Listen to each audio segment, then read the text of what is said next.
President Donald Trump says the United States is totally prepared for a military option in dealing with North Korea. And on Tuesday, his administration imposed sanctions on 8 North Korean banks and 26 bank executives. And on North Korea, very quickly. The foreign minister said you have declared effectively war on North Korea, and the North Korean government has threatened to shoot down or aim at American planes flying in international airspace. I'd like your reaction. Okay, well, I'll answer the second one first. We are totally prepared for the second option, not a preferred option. But if we take that option, it will be devastating, I can tell you that, devastating for North Korea. That's called the military option. If we have to take it, we will.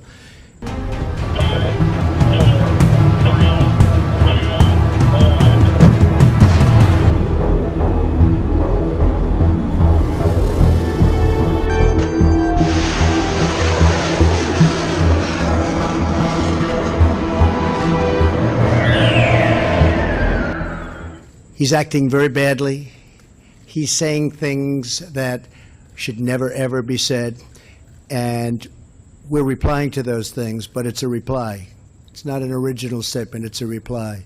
But the things that he said over the last year, and if you look back, the things that he said to past administrations, North Korea is a situation that should have been handled 25 years ago, 20 years ago, 15 years ago, 10 years ago, and 5 years ago, and it could have been handled much more easily. You had various administrations, many administrations, which left me a mess. But I'll fix the mess.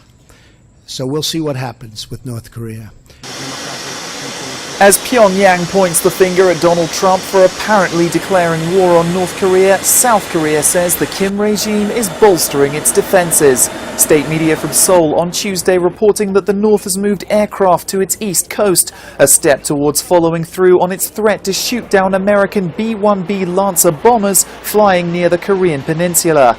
Experts say that's not an impossible task. North Korea shot down a US Navy aircraft in 1969, killing 31 people. But as Reuters' Christine Kim explains, its warplanes haven't come a very long way since then. According to the South Korean Defense Ministry, North Korea has around 800 fighter jets, but most of these are from the Cold War era, and they're severely outdated. If North Korea did try to take down a US aircraft, the F-15 stealth fighters from the U.S. that usually accompany the B-1B bombers on their trips to the Korean Peninsula would likely overwhelm North Korea's defenses.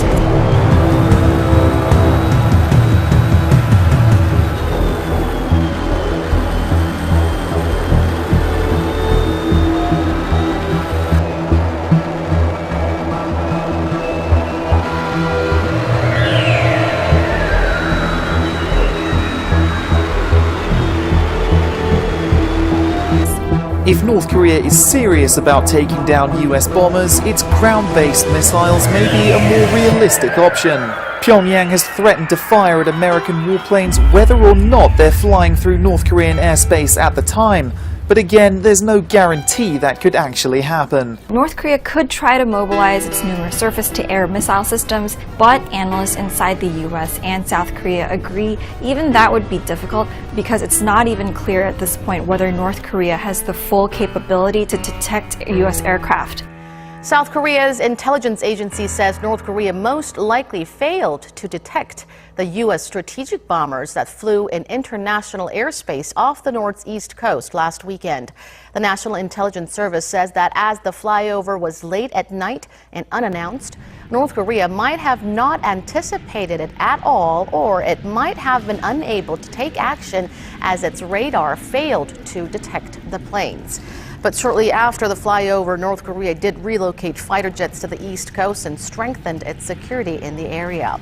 The NIS also said the U.S. disclosed the path taken by the B-1B bombers, as Pyongyang did not seem to have taken notice of the move.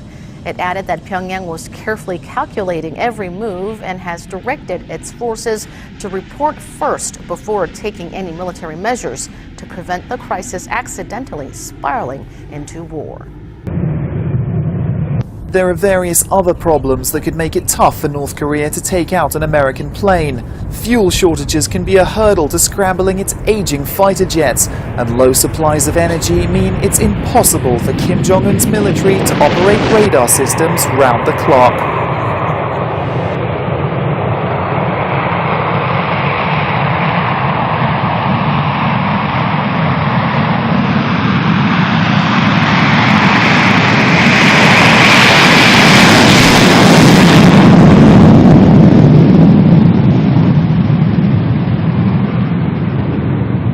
Senate Armed Services Committee met Tuesday regarding the nomination for the reappointment of Marine Corps General Joseph Dunford Jr. to be chairman of the Joint Chief of Staffs.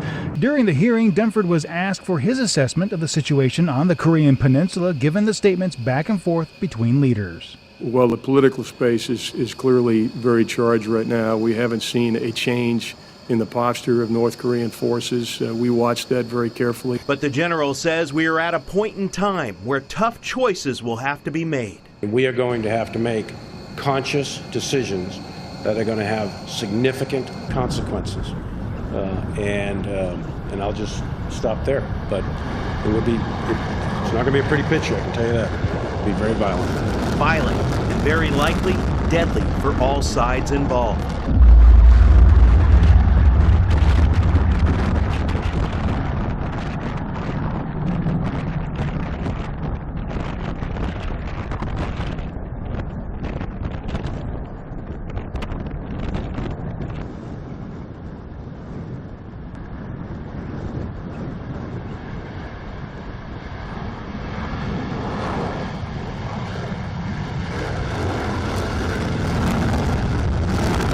So the plane's been around for a little bit over 30 years now.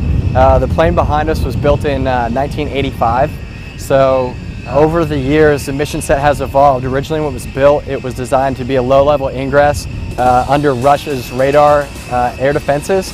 But since then, and since the war in the Middle East, and the B-1 community as a whole has really kept up with America's needs for a capable strike platform. So with the addition of the JDAM GPS-guided munitions and the standoff weapons that we carry now, in addition to the sniper targeting pod and the satellite communications that we have in the onboard suite, it's really evolved from that 1980s era technology to go low and go fast, and we've been able to stay abreast with just about anything that is required of us. So it's a supersonic bomber. We can fly 1.2 Mach. It's about 900 miles an hour. And the great thing about the B-1 is we've got carry tons of fuel. We're able to maintain supersonic for a really long time, so you don't see that in the other bombers, and most of the fighter assets just don't have enough fuel to go as fast for as long as we do. For the size of the aircraft, it's about 140 feet long, weighs like 350,000 pounds. It's quite nimble, so for a big jet, it can do a lot of things that people wouldn't expect. We roll it upside down, we fly it down low at 600 miles an hour, 500 feet off the ground. It's an extremely lethal plane. We can carry a ton of weapons, and you know, like I said, if there's a target out there, we can find it and we can smack it. The B-1's only getting better with the upgrades that we're going through, with the combat-proven aircrew that are serving the B-1 in the Pacific region. We're continuing to advance our skill sets and to develop brand new skill sets, things we've never done inside the Pacific before. So that's going to provide a rapid global strike to the Pacific commander, really at a moment's notice, anytime, anywhere.